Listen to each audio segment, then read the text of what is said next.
Hello, everyone, and welcome to the Tom Baker Show. It is great to be back with you again.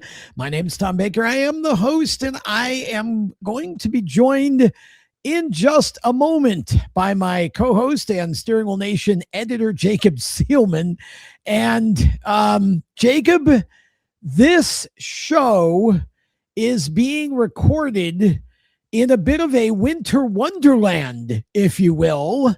Yeah, And we're going to start the show right off with our top story, which is a developing story as of the time that we're recording this. The NASCAR Clash at the Bowman Gray Stadium right here in Winston-Salem, North Carolina is scheduled to take place in just 3 days. As of right now, there is snow and ice on the ground throughout North Carolina from last weekend's brutal storm that we had. And for those who are watching this show, that storm brought several inches of snow, but it was mostly sleet and then some freezing rain, which made for ice. We haven't been much above freezing for the last 3 days. So what melts during the day refreezes at night, and that's kind of the situation we're in.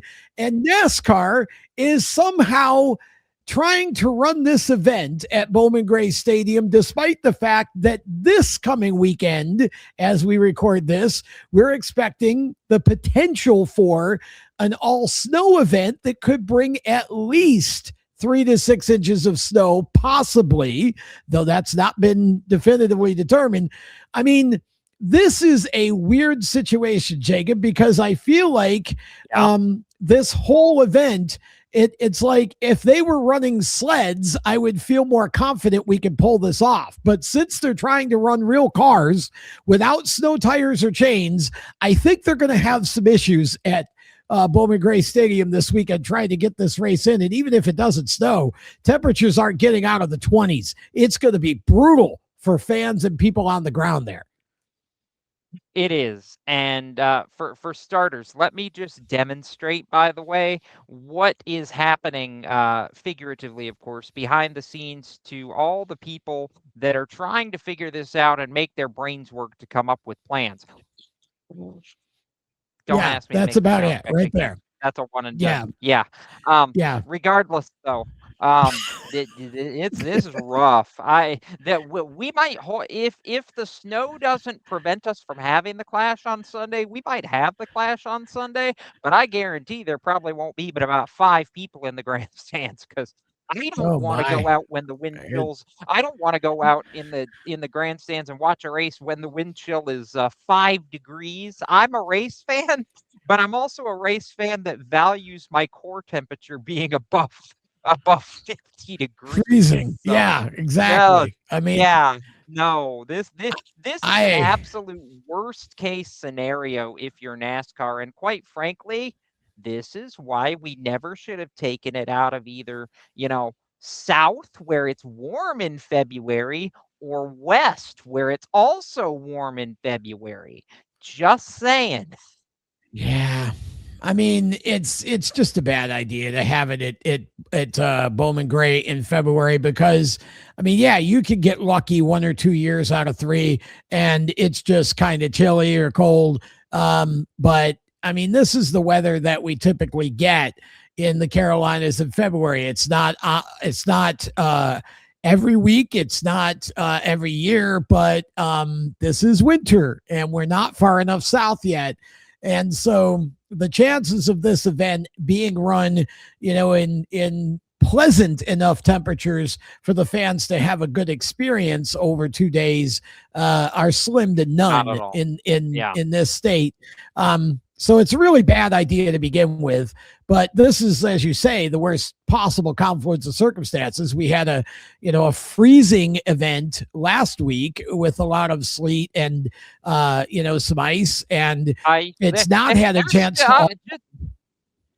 Just for context here, there is still a sheet of ice in front of my house, and I had to very creatively shoe step earlier today to not fall on my face because of said ice. And we're 3 days, 72 hours beyond when all of that was originally happening Yep. as we're taping this show. So it just ugh, I feel for NASCAR, I really do, because obviously this is not what anybody wanted. I'm gonna say what my solution is right now. I know it doesn't do anything to fix the problem that's ahead of us for 2026, but as far as 2027 goes, give me Bowman Gray for the All-Star race. Just let's fix this problem. Take the Clash somewhere warm and come back to Bowman Gray in May for the All-Star race, since I'm pretty sure this Dover experiment is going to be a one and done sort of thing. Gosh, I don't know. All I right, do. whatever. I mean, I'm I, telling you, give I, me Madhouse drama for $1,000,000. It would be I entertaining. You have to guess admit it's that. it would be better than Dover. The problem is we tried having it at Bristol. It was still a terrible race. I mean, maybe the Madhouse is the answer, and I'm not opposed. I just don't think you'll ever get the good folks at SMI to sort of give the race over to a non-SMI facility. I don't think you're going to get them to give the All-Star race to Bowman Gray Stadium. I do think, though, that this Clash event, which started as a purpose-built event for pole winners at Daytona, for those who don't know, back in 1979, all of the pole winners during a racing season would be invited to race in this 50 lap, or I think it was 50, or maybe it was 25. I don't remember. 20? No, was it 20? It was a 20 lapper when it started in 20 79. lap sprint. Yeah. And it was just designed to be a fun little race for the pole winners, and it had a purpose at Daytona, and it was great. It was a great event. And then NASCAR started adding more and more cars to it, and kind of ruined it. And then they got this big idea to take it on the road. So we invented this made for TV thing that basically had the Clash's name at the Coliseum out in LA. And, again, it's like, whatever, I guess. It doesn't really fit anything else NASCAR does, but okay. Wow. And then now, because we figured out the Coliseum really was too expensive, and we already had a quarter-mile track we could use here in Bowman Gray, we moved it to Bowman Gray in February. So I'm all about moving it back to Daytona, and let's put it back to what it was meant for and put all the doggone pole winners in it and leave it that way. And make it the race that it started to be. And then if you must take the All-Star race, I guess, fine, whatever, and put it at Bowman. I just don't think you'll talk Marcus Smith and his group into that one. And I would rather have it back at Charlotte where it belongs. But I would love to take the All-Star race and just make it a short enough sprint race so that we don't even have to worry about a pit stop. And keep relining the cars up. I want to see the guys run flat out for $1,000,000. And if it has to be 50 laps or whatever that takes, that's it. And let it be done. But that's another show. Yeah.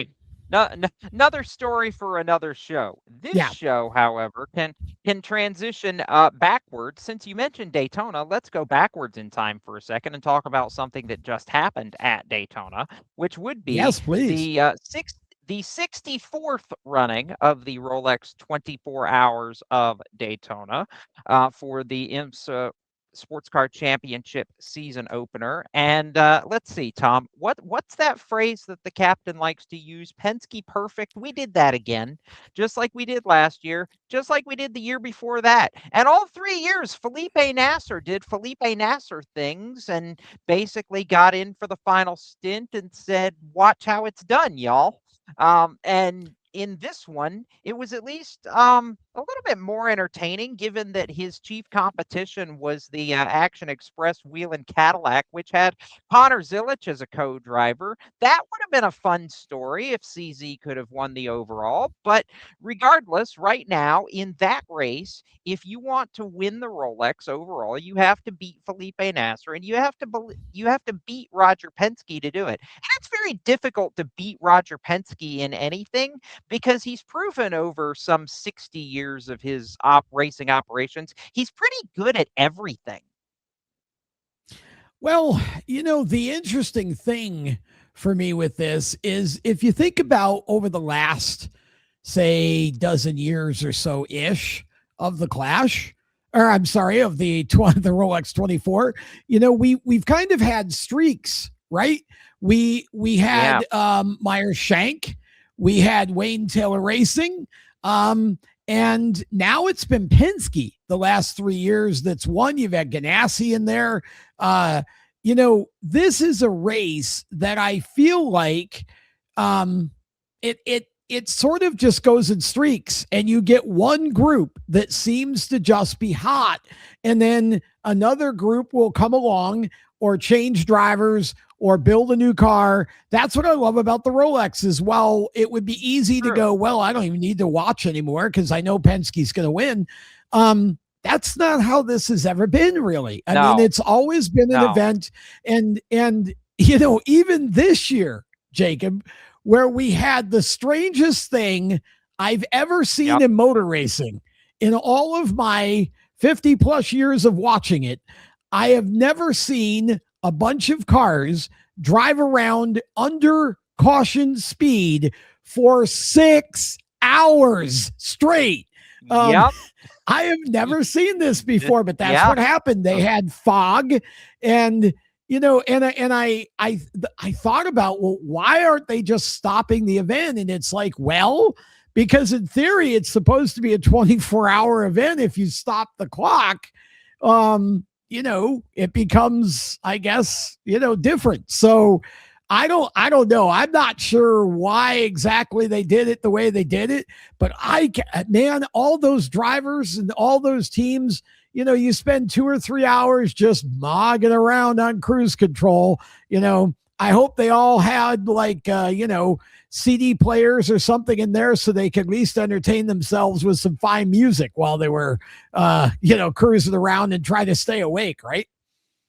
Or in the case of Connor Zilisch, as he admitted during one of his midnight press conferences, he sung to himself for the entire 3 hour stint that he well, was in same the race thing. car. He was his own music. And why does that not surprise me that was, Connor Zilisch would be singing to himself?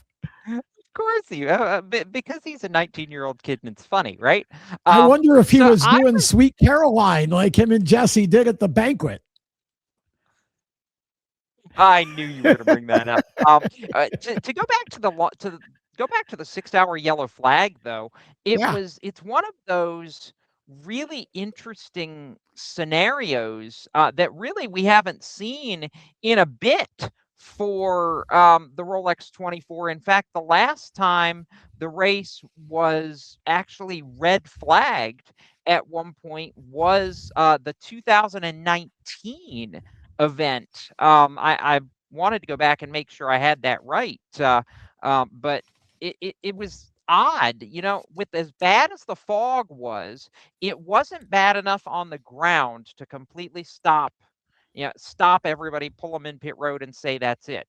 But it was bad enough, Tom, that the spotters, if we had been running at full speed, could not see the drivers. And from a safety standpoint, that was not good. So at least in that case, you neutralize the race, you run it under caution. As Connor said, probably the most boring thing that he's ever done in his life. But we still go on, and that becomes the end of it. In fact, the 2019 race was one of those where ultimately the clock stopped and was flagged at 20, just shy of 22 hours because of weather that year. So it's a rare thing. It happens. In this case, I was glad that it was a long yellow for safety purposes, but I was glad it was yellow and not red, because you're right. This is supposed to be a 24-hour race, and you should be able to keep the cars running, even if it is under caution speed, for the entire 24 hours, barring some cataclysmic weather or a seismic event, major crash, something like that. It was bizarre. Yes, it was in fact the longest full course yellow in the history of the event at 6 hours, 33 minutes and change. But we got through it. And honestly, what I loved about it, Tom, is because we had that caution through the night, which is usually the period where you have a lot of contenders fall by the wayside, it actually kept contenders on the lead lap to make the ending battles in the last 2 hours lead lap battles in all four classes. I mean, we had 9 of the top tier LMDH prototypes on the lead lap at the checkered Yeah. flag. That never happens in this race. And the fact that we had that kind of drama where one blink, one problem in the last hour, and anywhere from first to ninth could have a shot, to me, that was fun. I enjoyed that. This was one of the more engaging and entertaining Rolexes to me, particularly toward the finish, because some of those things that can sometimes neutralize a lot of your contenders didn't happen this year. Yes, it was for a 6 Yeah. hour caution, I but agree. it's still, when the pay window opened, to me, that was must watch TV. Not only because of the battle between Nasr and Jack Aitken for the overall win, but did you see that battle in GTD? We had a car the winning car was 45 degrees sideways in the tri-oval coming to the line with 10 minutes to go. Yes. If that doesn't get you excited as a motor racing fan to watch something, I'm sorry, check your pulse. What's wrong with you? No, I agree. And everything you said is exactly on the money. That 6.5 hour caution changed the course of the race dramatically because, as you say, we didn't have the attrition overnight that we normally get because, I mean, everyone can pace around at, I don't know what speed they were going, 60 or 70 miles an hour, whatever it was. And the cars are durable at that speed, right? They are. So, They it are. really allowed a lot of cars to finish the race that might not otherwise have, and kept the crashes to a minimum. And so I'm not questioning the caution flag and I'm not mad at it. I just marveled at it. It's like, Yeah, I don't for know sure. if I've ever seen a longer caution period in the history of motorsports. And I would love to know if there's ever been one, that was a continuous running. Now, of course, if you stop a race for on one night for rain and finish at the next, that's not continuous. That doesn't count. Yeah. But that was the craziest thing ever. And yes, it was a marvelous finish. And look, I mean, right now Penske's king in that series. They just are. And in that event, they've got it together, and they've got some of the best drivers in the sport. So you put all that together, and that's just hard to beat. But it wasn't like they won it by a lap. That was a really close finish, and a lot of fun to watch as a fan. Oh, it was. 3 out of the 4 classes. LMP2 was a little bit less dramatic, Yeah. but GTD came down to the wire. GTD Pro came down to the wire with the Sun Energy entry that Will Power was co-driving. That was within 1 or 2 seconds at the finish. Of course, we talked about the GTD battle that was wild, that the Windward Racing car ultimately won. But yeah, you mentioned Porsche Penske having some of the best drivers in the business right now. Felipe Nasr is, in my opinion, the best sports car driver on planet Earth at this point until somebody proves otherwise. Mm. Julian Andlauer, the Frenchman, and particularly Lauren Heinrich, who's one of Yeah. the young Germans who was elevated to a factory role with Porsche this year. He really impressed me during some of his stints over the course of that race. But again, the Penske 7 now for the 3rd year in a row. Felipe Nasr's the one constant, and he becomes. Here we go. Cue the Seelman stat of the week. Felipe Nasr becomes the 3rd driver in the history of the Rolex 24 and the 2nd in a row, by the way, to win 3 consecutive overall Rolex 24s. However, what makes Felipe special is he is the first driver of those 3 to do so with one single team. In fact, he did it with one single Incredible. car, the Porsche Penske number 7, 2024, 2025, 2026, with 3 very different driver lineups all the way through. In fact, he's not had any of the same co-drivers in the Rolex 24 for all three of those victories. It was him, Dane Cameron, Matt Campbell, Joseph Newgarden in 24.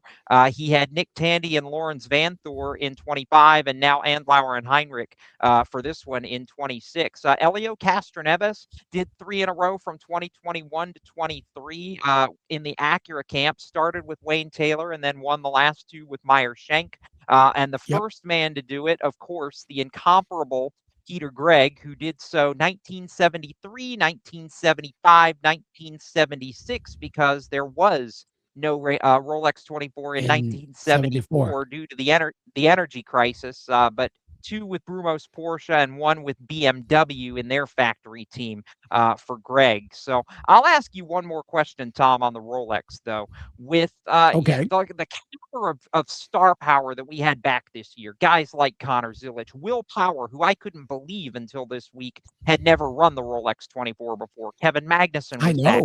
Colton Herta before he goes in F1 racing or F2 racing, I should say, this year. Scott Dixon, AJ Allmendinger's back. Alex Palou was back. In your mind, has the Rolex 24 come back truly as one of the crown jewels, as really an international spectacle when you can have the names from all over the world that are instantly recognizable across these 4 classes in this race? When wasn't it a international spectacle crown jewel event? I don't know that it's ever not been. I mean, I think what it seems like is that you've got more and more, okay, Scott Dixon is not American by, birth, but, surely he's considered a part of America and the IndyCar series. What I saw was you've got more drivers from the IndyCar series that are competing in this event than have been. So I just not really, I just don't really think this has ever not been a big international event. I think it is a crown jewel, but I think it's only getting bigger. And certainly IMSA, since NASCAR took control of it, IMSA has made, as an organization, just a huge comeback. And it's probably more popular now than it's been in decades, to be honest. And this race, I think, is just getting bigger and bigger every year. So while I do agree the race itself is becoming bigger, I don't know that it's ever not been a crown jewel international event. I just think you're seeing more star power coming back to it from series like IndyCar and even NASCAR, where 10 or 15 years ago, I'm not sure you exactly had that. So definitely a fun race, and congratulations to the whole Penske organization for their 3rd win in a row at the Rolex 24 at Daytona. We put that to bed. We will take a break. When we come back, we're going dirt track racing because we've got a major event that's about to unfold down in Florida. It's actually already started for the late model set, but the open wheel side of things going to get busy down near Daytona, and we'll talk about the DIRTcar Nationals on the other side. For over 50 years, FHS Superior Synthetic Oil has powered high-performance engines with unbeatable protection and speed. Whether it's drag racing, go-karts, sprint cars, stock cars, or your daily driver, FHS stands for high speed and delivers every time. Their advanced synthetic oils boost your engine's responsiveness, acceleration, and efficiency, giving you the winning edge on every lap. Visit FHSoil.com today to find the right products for your engine. FHSoil.com. For race fans across the United States, GetInTheStands.com is the place to find racetracks where you live and where you're traveling. Just go to GetInTheStands.com and enter your location. You'll see the tracks within 100 miles of that point, either as a list or on a map. GetInTheStands.com is 100% free to use and mobile friendly. So whether you're on a computer, a tablet, or on your phone, there's no need to download an app. To find racetracks across the United States, open your web browser and head to GetInTheStands.com. GetInTheStands.com, your racetrack directory. Attention track and series owners, elevate your fan experience with the Track Tune app. Track Tune works with your PA system. Fans and teams at the track can hear the announcers through their phones, ensuring everyone hears race calls, sponsor plugs, and more during race nights. It's simple to set up, affordable, and free for fans to download and enjoy. Visit tracktune.live for all the details. and join tracks nationwide on the app today. Welcome back to the show as we transition from talking about road racing and the Rolex 24 to another major series of events that are beginning to unfold in the state of Florida as Florida Speed Weeks gets underway, with everything from sprint cars and late models on the dirt to USAC to legend cars and bandoleros and NASCAR type modifieds and asphalt late models. It's all down there. And Jacob, we are going to talk a little bit about the DIRTcar Nationals at Volusia that are beginning to get underway. The ASCS series will go first, followed by World of Outlaws. And boy, so much to talk about as the open wheel set takes to the track in Florida here, because this just has the makings to be one of the best ever series for both the World of Outlaws and the SCS, I think, with the talent that both series have right now. I just want to be clear that as we tape this show, it is the eve of the ASCS portion of DIRTcar Nationals. And then, of course, as this show airs live, it comes just a couple days prior to the opening of the World of Outlaws portion of DIRTcar Nationals. Sprint car week, if you will. Almost fortnight now. It's closing in on 2 weeks between ASCS and World of Outlaws these days, which I love. DIRTcar Nationals has continued to get bigger and bigger and bigger at Volusia Speedway Park. But of course, the biggest Big Gator, which is what they call the points trophy at the end of every DIRTcar Nationals set, is the World of Outlaws NOS Energy Drink Sprint Car Trophy that takes place February 4th through the 7th. That's Wednesday to Saturday night. And the 4-night champion, certainly a storyline. There's several big storylines as the Florida Speed Weeks for sprint cars kicks off at Volusia. To me, the ASCS portion marks Tyler Courtney's return to racing with Clausen Marshall 7 months after the back injury he suffered last July at Kings Royal that put him out for the rest of the season. He's doing both ASCS and World of Outlaws racing during DIRTcar Nationals to get back in the swing of things before the high limit season kicks off in March. I love this for Tyler, and we heard him, you and I did a lot, as did fans, as an analyst during the Chili Bowl week broadcasts via Flow Racing, and you could just hear he's been itching, he's been bugging, and at the minute the doctors actually cleared him the week before Chili Bowl, and Sunshine admitted for about 5 seconds he thought about it. But that's not a race you jump into with no prep, as he knows and as he explained later on. But he'll be back in the 7BC for Clausen Marshall Racing. Excited to see what he can do to knock the rust off a little bit before the high limit swing kicks into high gear down in Las Vegas at the beginning of March. You've got familiar faces in a lot of new places, Tom, and I think this is going to be what's so interesting about this year's DIRTcar Nationals. Which of the new pairings and new drivers and new teams comes out with a bang? You've got Donnie Schatz and legendary Hall of Fame crew, or soon to be Hall of Fame crew chief Barry Jackson at CJB Motorsports. You've got Spencer Baston linking up with the Ricky Stenhouse and the Marshall family's team, the 17. You've got Ashton Torgerson coming to the Outlaws with Shark Racing in the 1A, formerly piloted by Jacob Allen. Casey Jedrzejek, last day that you and I are so familiar with because of his dad, Tim, on the super modified side. Casey's taken to the dirt. He's going for Kevin Gobrecht Rookie of the Year with Bill Rose Racing. I love all of this. I'm curious, in your mind, as you start to mull over the start of the season, is there anybody that jumps out at you that you think could or really, really needs to get off to a hot start? Well, I think, honestly, and you asked me last week about this, and what you asked me, I believe, was, do you think Donnie Schatz needs to get off to a good start to stay in the championship hunt? and I will repeat what I said on last week's show once again, that this is only a handful of races here. It's a long schedule for whether you're running High Limit or World of Outlaws. It's a long schedule.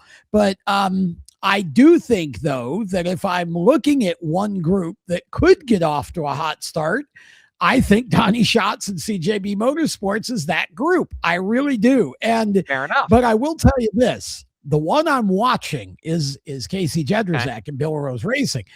Reason being, very quickly, is because, number one, you are right. We're familiar with Casey's dad from super modified racing in the past, but this young man is out of his dad's shadow. And I think Casey, as young as he is and as talented as he is, has the chance to be a champion in the World of Outlaws at some point. If he's in winning equipment, I'm not saying this year, okay, but I think Casey Jedrzak is that good of a talent that if he continues to progress at the rate that he has, I do see Casey Jedrzak at some point being championship material in the World of Outlaws. And there, I said it. You can remember the show, but I'm watching Schatzy. Honestly, I want to see how he comes out of the gate with CJB. By the way, since this is season number 30, the milestone for Donnie Schatz this year, I just so badly want Johnny Gibson to bring back the old tequila nickname for Donnie. And it doesn't have to be weekly, but I just want to hear him sneak it in at some point on tour this year, because that was always the nickname early in Donnie's career before he became the Donnie of legend, so to speak, that we know now. And I just it's fun little things like that I just think would be cool. Okay, maybe it's not right away, but I'm going to be keeping an open ear, because that's one of those little things that could just be kind of the inside the sprint car community for sure makes you smile moment. The other pairing that I haven't mentioned in all of this that is so weird because it's not official yet, even though every source that I've got inside the industry and everyone in the industry, period, pretty much believes it's gonna happen.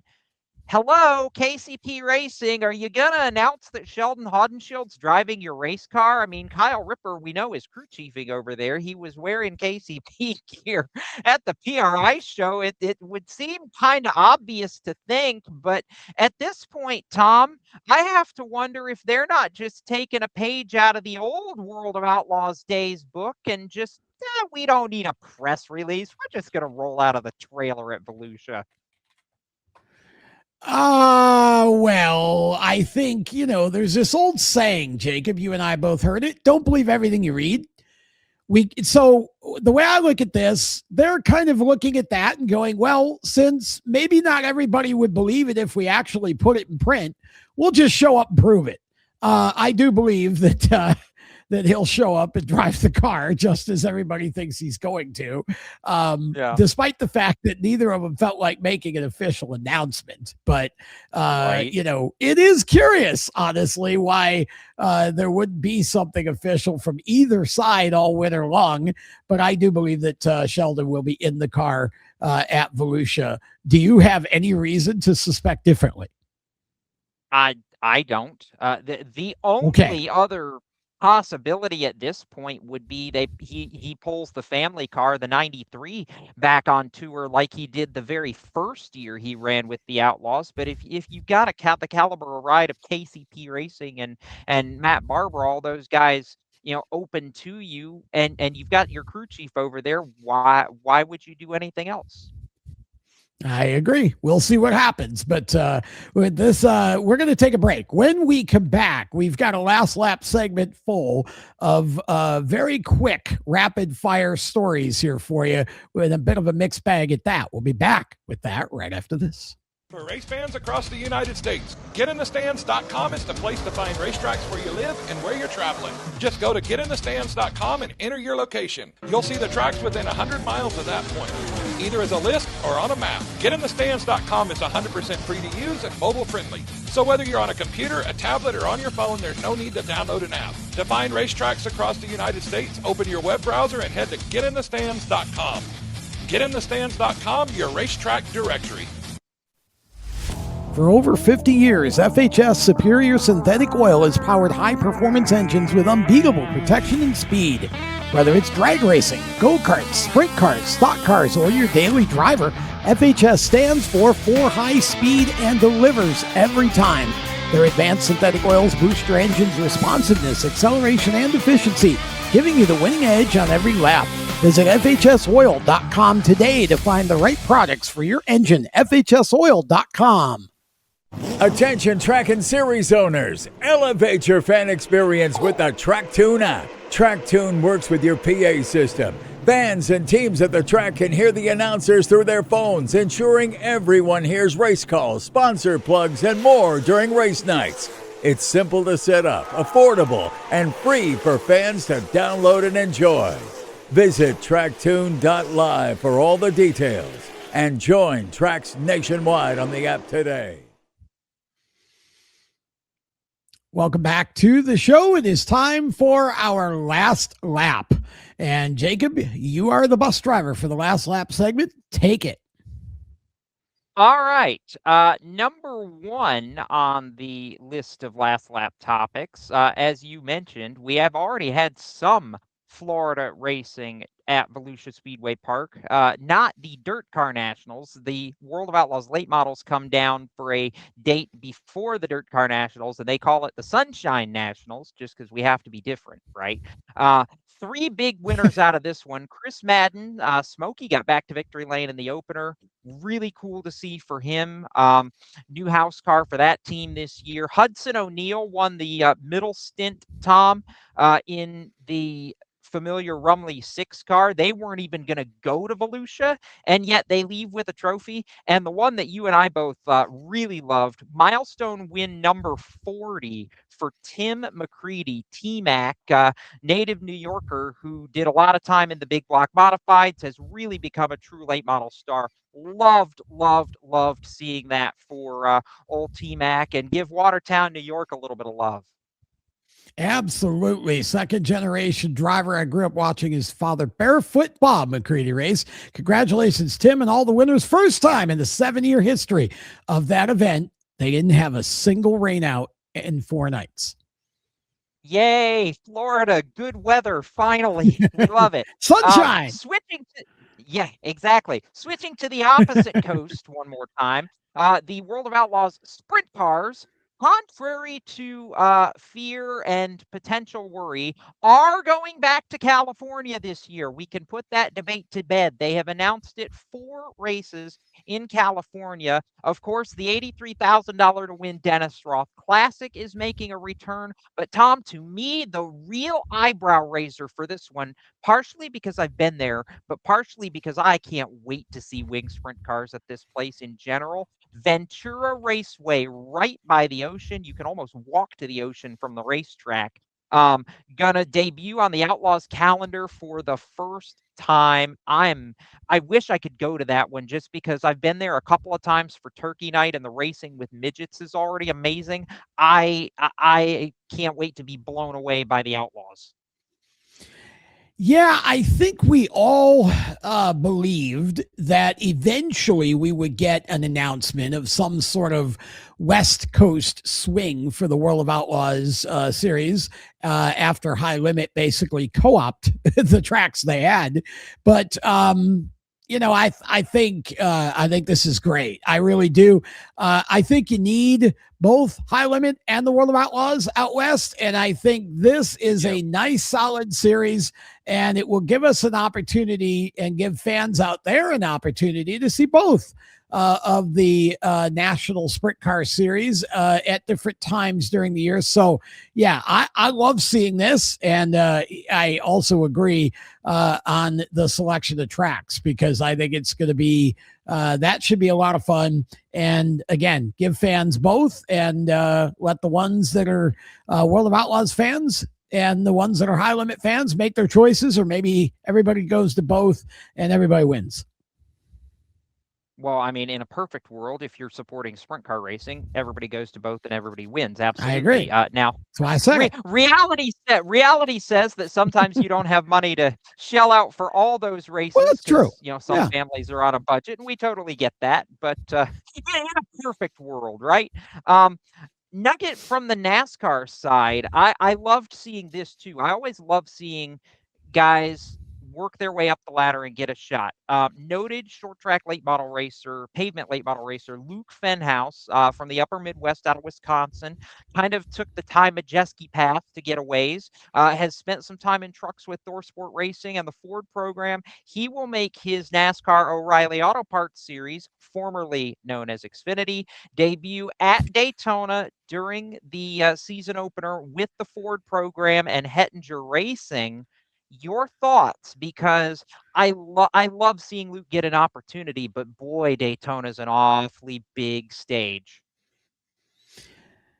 Yeah, but I feel like Luke's had enough experience that I don't think the size of the stage is going to intimidate him at all. And Daytona's, I'm not going to say it's easy, but it certainly is easier than, other tracks that the trucks run at. I think it's a race he has a chance to go win, to be honest. And so I think it's interesting to, whether you're running in the Truck Series or the O'Reilly Series or the Cup Series at Daytona, it's a super speedway, and everybody has a shot. So no, I think he's going to do well, and I really wish that he would end up full-time in something. I think Luke is really deserving of that opportunity, and Daytona certainly is a great chance for him to prove it. So yeah, I see him doing well there, to be honest.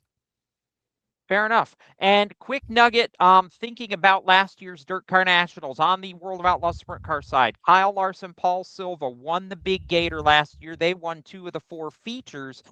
Does he, or at this point, because of the Clash situation, can he run the entire week to try to make it back-to-back Big Gator titles? Because if the Clash gets pushed out, you got to wonder, can they make it in time for that opening race on Wednesday?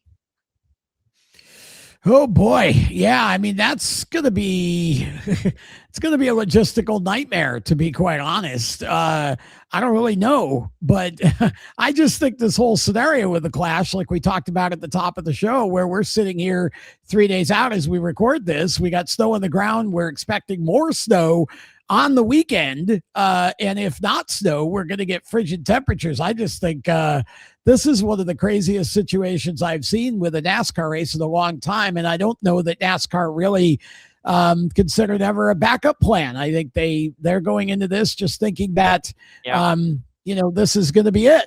And we're either going to get it in or we're not. So, but they don't have a number of days to do it. So we'll hope for the best, and we'll obviously let people know how things turned out on our next show. And that will do it for this show.